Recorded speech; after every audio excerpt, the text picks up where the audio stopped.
And on what's trending today, we're looking into the controversial proposal made by a Nigerian politician. Nigerian politicians at it again, and this time it is Senator Kenneth Eze, who represents Ebonyi North and chairman of the Senate's Committee on Information and National Orientation. Okay, now, Senator Eze, okay, let me try have that one come up again. I'll just get that one up now. Now, Senator Eze has just called for a dramatic change to Nigeria's electoral system. A single 16-year tenure for all elective political offices, including the presidency.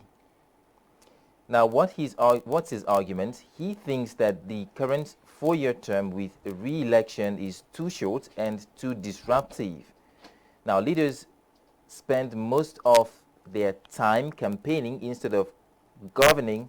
Policies don't run their full course, and development suffers because of the constant election cycles and distractions. That's according to Senator Kenneth Eze. He's trying to give us reasons why a single 16-year tenure would be such a good deal for Nigerians. Now, he said quite clearly, if you ask me, I would advocate for one tenure of 16 years. It may sound controversial, but it would allow policies to run their full course and stabilize the system. Now, this proposal is viral online presently because it raised serious questions about democracy, power, and long-term planning in Nigeria.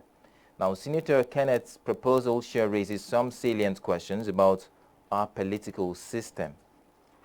And one of those salient questions, guys in the studio with me here, is, does Nigeria truly need longer tenure to achieve stability and development? Let's do you, I think every citizen is entitled to their opinion, and Senator Eze is a Nigerian citizen. Now, sometimes I question how they come up amidst the present need, the pressing need Nigeria as a nation is going through in this time and moment that we are suffering insecurity, that we are debating how to go about 2027 election. You're coming up with a 16-year term governance.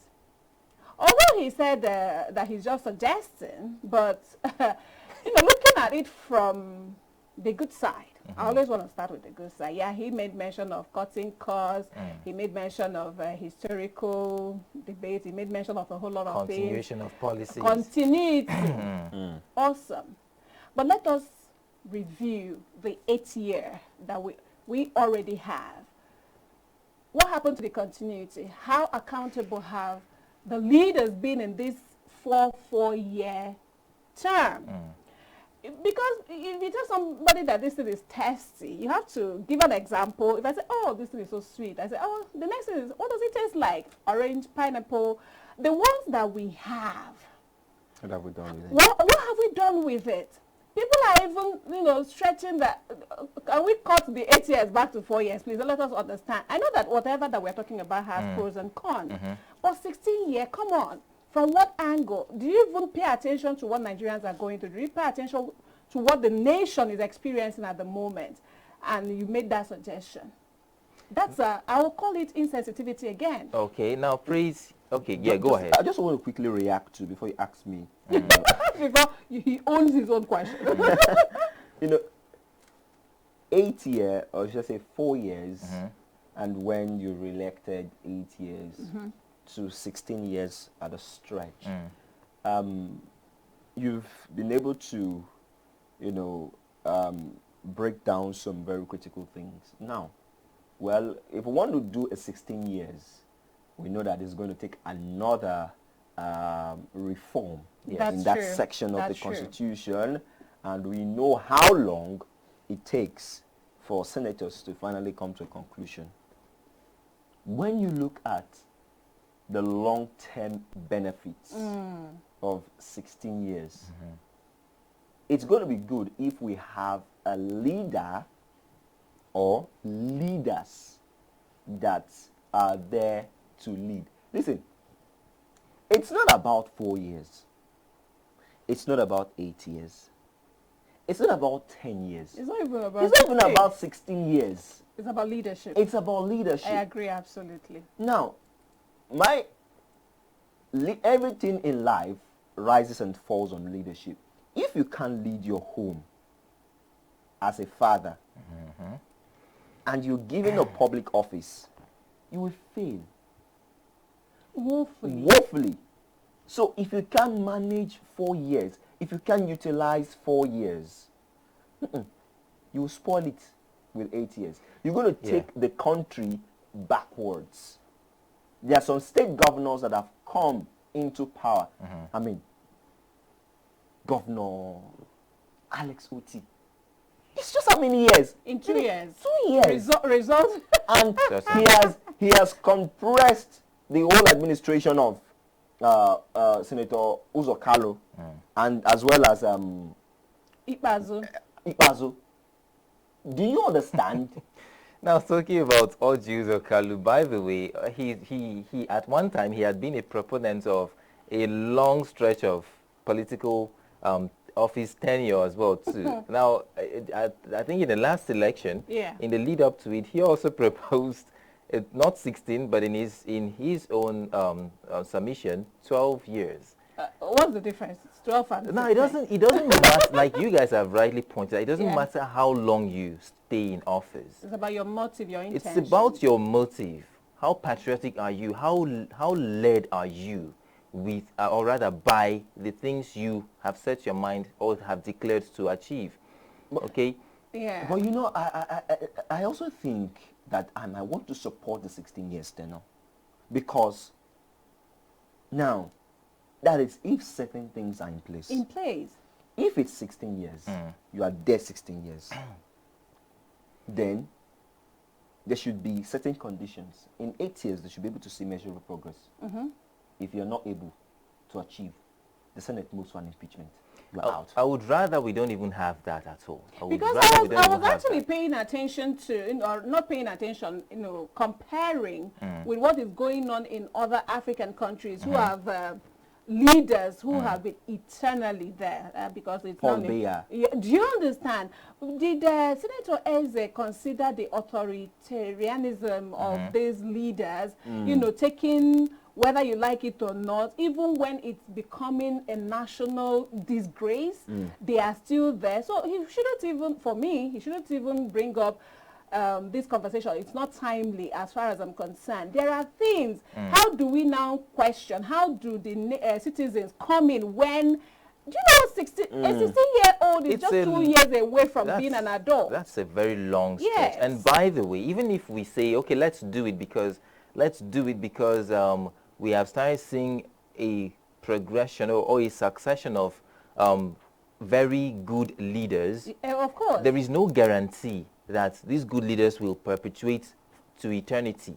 There's a tendency that another set of leadership might come that may not be as palatable as the ones that convinced us, okay, based on their performance, to want to adopt a 16-year stretch of governance. Do you understand? So by the time these other ones that are not so pleasant get into the system, they might want to abuse, and you don't want to leave 16 whole years under an unsatisfactory government. It would be tiresome. I would rather we don't even have it in place. It would be tiresome if we do a 16-year, if it even eventually comes to light. But you see, I think it's going to be good if we have a younger generation of leaders.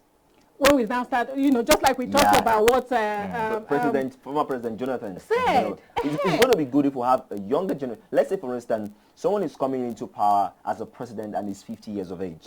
So by the time he's done with his 16 years, should be around 66. 66. I mean, and I think people that talk about allocation, I don't have allocation. I think 16 years is good enough to actually have a track record. Honestly speaking, it's good enough, but it all comes down to the person. The person.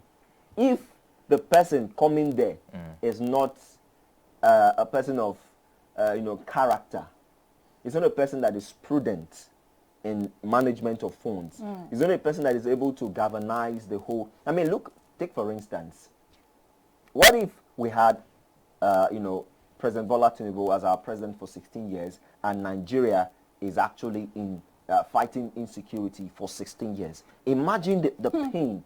Imagine the number of people that would, I mean, how many victims to and that is more reason why, you know, that voters recourse, like you made mention of splitting it into 8 years. But for me, I mean, let it not even come, not now. We are not ready. We're not ready this for is that. what the Senate should be talking about, not being ready, not about our e-transmission. We're not ready for this. And by the way, impeachment is part of our system here. Yeah. But when last did we even see the power it work? of incumbency. Nobody can do Doesn't anything. even work. So even if we come up with a 6-year stretch of governance, okay, there is no guarantee, and then we say, okay, impeachment, certainly we will enforce this in case you underperform.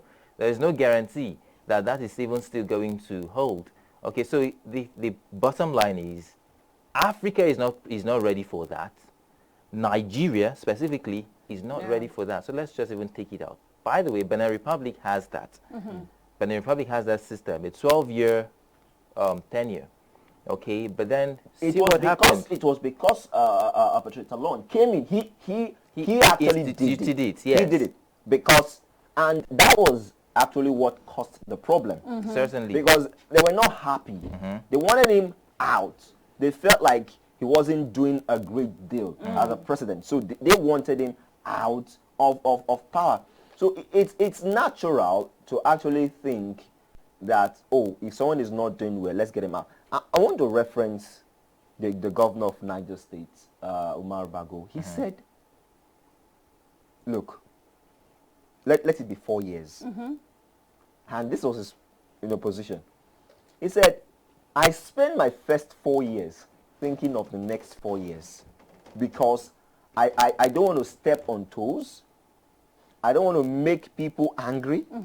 I want to have enough support so that when I'm pushing for re-election in the next tenure, I will have, that the people want you. You know, the people want you. That's but the leader then, talking. Yeah, it's a leader talking. But then he said, governance suffer because he's focusing more on how to please people within his circle, not the people that elected him. So the problem is that we have shifted from actual governance. I mean, the people that need governance. I mean, look at what is happening in River State. Now, Sim Fubara is now a calm person all of a sudden. Yes. What transpired? He dissolved the entire board in River State. Singing praises of his predecessor all of a sudden. Oh, my predecessor will be happy with me if I conclude. So there is a structural fault within Nigeria's governance, landscape where people struggle. People are unable to, serve the people. And I wonder if we are truly practicing democracy. Now, very quickly before he go, Praise, I'm going to ask you this one. Now, one of the points he raised to support his proposal is that now this would solve the problem of policy inconsistency. Policy, which means we've been seeing these many times happen. Even though it's a good policy, and then a new administration comes in and decides to scrap it, and then yes, because most of our politicians, they just want it to be in their name. Yeah. If it's good, they want it to be associated. Yes, yeah, it was so that Nigerians would talk in retrospect and say, "Oh, that thing happens during the administration of so and so." Of course. Okay, so that's Senator Kenneth's point.